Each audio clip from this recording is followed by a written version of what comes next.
భక్తులకు సమర్పించే కానుకలతో ఆలయాలు అభివృద్ధి చెందుతున్నా వారికి సౌకర్యాలు కల్పించడంలో అధికారులు నిర్లక్ష్యంగా వ్యవహరిస్తున్నారు.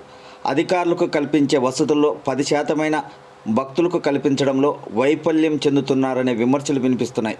ఆంధ్ర భద్రాద్రి ఒంటిమిట్ట శ్రీ కోదండరామాలయం పరిసరాలలో భక్తులకు ఏర్పాటు చేసిన మరుగుదొడ్ల నీరు నిలువకు లెట్రిన్ గుంత ఏర్పాటు చేశారు.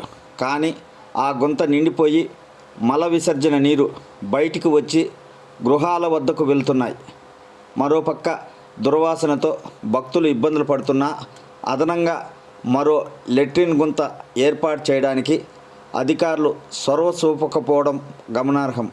అధికారులు స్పందించి అదనంగా మరొక లెట్రిన్ గుంత ఏర్పాటు చేసి మురుగునీరు నిలువ లేకుండా చేయాలని రామయ్య భక్తులు కోరుతున్నారు.